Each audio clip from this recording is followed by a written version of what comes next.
नमस्कार, स्वागत है आपका और आपके साथ हूं मैं लवीना राज।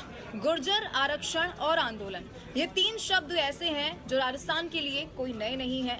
राजस्थान की जनता इसे दशकों से सुनती और पढ़ती आ रही है और दशकों से ही ये सुने और पढ़े तो जा ही रहे हैं।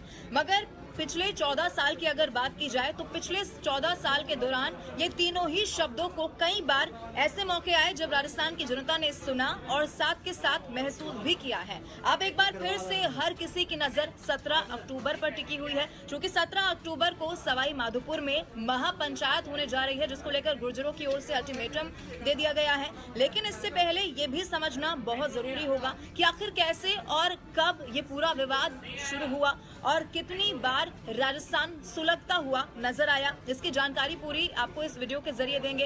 ये तो देश में आरक्षण की चिंगारी आजादी के बाद से ही लगातार सुलगती हुई नजर आ रही है, लेकिन राजस्थान की अगर बात की जाए तो राजस्थान में गुर्जर आंदोलन की चिंगारी सबसे पहले वर्ष 2006 में देखने को मिली और तब से ही अब तक रह रहकर कई बार गुर्जरों की ओर से आंदोलन एक बार के लिए छेड़ दिया गया है। चाहे सरकार कोई भी रही हो, भाजपा और कांग्रेस दोनों की ही सरकारें आई और यहां से चली गई, लेकिन ये मामला कभी भी सुलझता हुआ नजर ही यहां पर नहीं आया। महज आश्वासन के जरिए हर बार बात को कहीं ना कहीं टाल दिया गया। वर्ष 2006 की सबसे पहले बात की जाए तो यहां पर एसटी में शामिल करने की मांग को लेकर पहली बार गुर्जर राजस्थान के हिंडौन में सड़कों और रेल पर एक तरीके से उतरते हुए नजर आए थे। 2006 की बात है।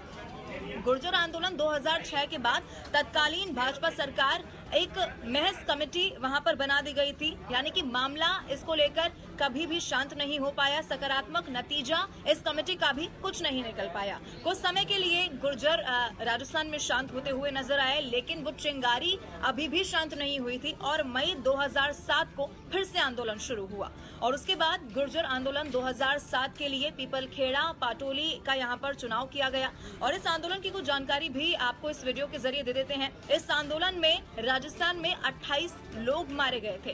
फिर चोपड़ा कमेटी बनाई गई और जिसने अपनी रिपोर्ट में गुर्जरों को एसटी आरक्षण के दर्जे के लायक ही नहीं समझा, यानी कि ये मामला तब भी सुलझता हुआ नजर ही नहीं आया। आंदोलन की ये चिंगारी सिर्फ 2007 तक ही सीमित नहीं रही। 2008 में एक बार फिर से ये चिंगारी भड़कती हुई नजर आई और उस समय ये शोला बन गई जब आरक्षण की मांग को लेकर पटरियों पर जमे गुर्जरों पर 23 मई को पुलिस ने फायरिंग कर दी और जिसमें 15 लोगों की मौत हो गई। अब इसके विरोध में भड़की हिंसा को रोकने के लिए पुलिस को भी पथराव जो फायरिंग है वो करनी पड़ी, बल का प्रयोग करना पड़ा और जिसमें 17 लोगों की एक बार फिर से जान चली गई और इसके बाद हालात बेकाबू भी होते हुए नजर आए, चूंकि रास्ता जाम कर दिया गया, रेल पटरियों को जाम किया गया और ऐसे में बहुत हिंसा की तस्वीरें देखने पड़ी और ऐसे में सेना को भी पुलिस को बुलाना पड़ा था। कई दिनों तक चले बवाल के बाद भाजपा की तत्कालीन वसुंधरा राजे सरकार ने गुर्जरों को आरक्षण देने के लिए अलग से एक कमेटी का गठन उस समय कर दिया था